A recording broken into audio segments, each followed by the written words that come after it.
Assalamualaikum warahmatullahi wabarakatuh. Shalom, Om Swastiastu, Namo Buddhaya, salam kebajikan dan salam sejahtera bagi kita semua.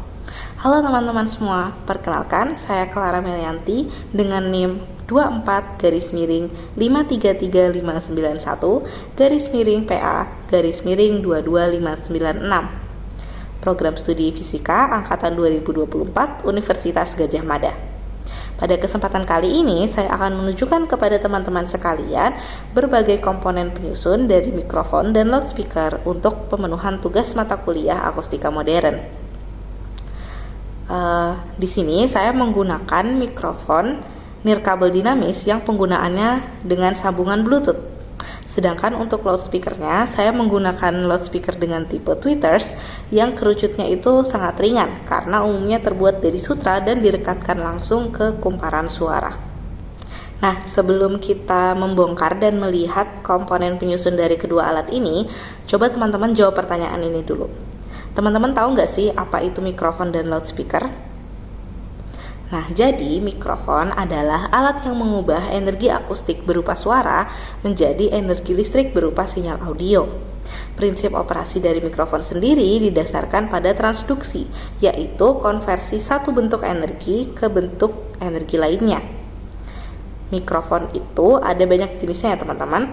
Ada mikrofon dinamis, kondenser, mikrofon pita, dan mikrofon karbon. Namun untuk mikrofon karbon sendiri itu sudah jarang digunakan untuk saat ini. Nah, sedangkan loudspeaker adalah transducer yang mengubah sinyal listrik frekuensi audio menjadi gelombang suara dengan frekuensi yang sama. Baik, sekarang mari kita lihat apa saja komponen penyusun dari kedua alat ini ya. Pertama, kita buka dulu untuk bagian kepala mikrofonnya. Oh iya, kepala mikrofon sendiri punya fungsi yang penting ya teman-teman, yaitu sebagai pelindung seluruh komponen mikrofon di bagian dalam serta tempat masuknya gelombang suara menuju membran. Nah, di sini kita bisa lihat ada membran tipis yang dimana membran ini akan bergetar saat terkena gelombang suara. Nah, membran atau diafragma berfungsi menangkap gelombang suara dan bergetar mengikuti perubahan tekanan udara dari suara tersebut. Kemudian di sini ada lilitan atau spool atau sering juga disebut coil. Coil ini berfungsi mengubah getaran mekanik dari membran menjadi sinyal listrik melalui gerakan lilitan dalam medan magnet. Selanjutnya di sini ada magnet yang berfungsi menghasilkan medan magnet tetap yang diperlukan agar pergerakan lilitan dapat menimbulkan arus listrik induksi. Nah, ini namanya spool gap atau ruang naik turun lilitan. Spool gap berfungsi sebagai celah tempat lilitan bergerak naik turun secara stabil di dalam medan magnet saat menerima getaran suara. Baik, sekarang kita lanjut ke loudspeaker ya teman-teman.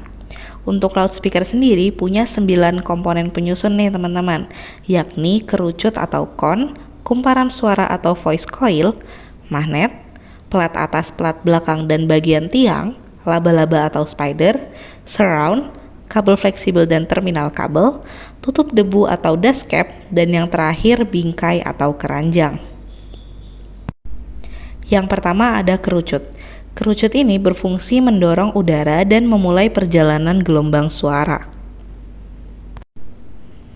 Kemudian ada kumparan suara, yakni elektromagnet yang menggerakkan kerucut.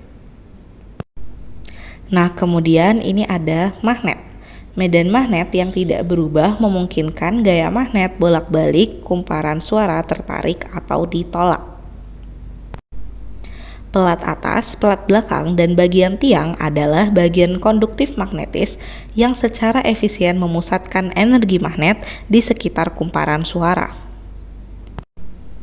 Kemudian ini adalah laba-laba atau spider, yakni cakram kenyal yang menjaga kumparan suara dan bagian bawah kerucut agar tidak bergerak ke samping sambil membiarkannya bergerak maju dan mundur.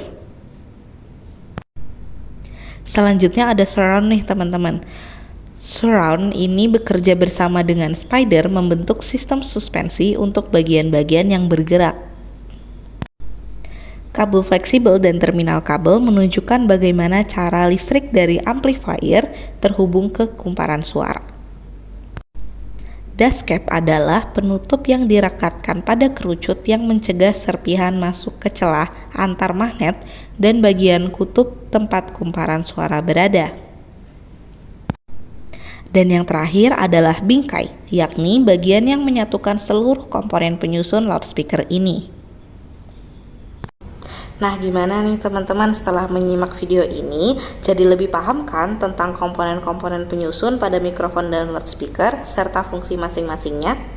Semoga penjelasan singkat ini bisa membantu teman-teman sekalian memahami prinsip kerja dari kedua alat ini dengan lebih mudah dan jelas ya. Terima kasih sudah menonton video ini sampai selesai. Jangan lupa tetap semangat belajar dan sampai jumpa di video-video berikutnya. Saya Clara Melianti pamit undur diri. Salam sejahtera bagi kita semua. Shalom, Om Santi Santi Santi Om. Namo Buddhaya, salam kebajikan. Wassalamualaikum warahmatullahi wabarakatuh.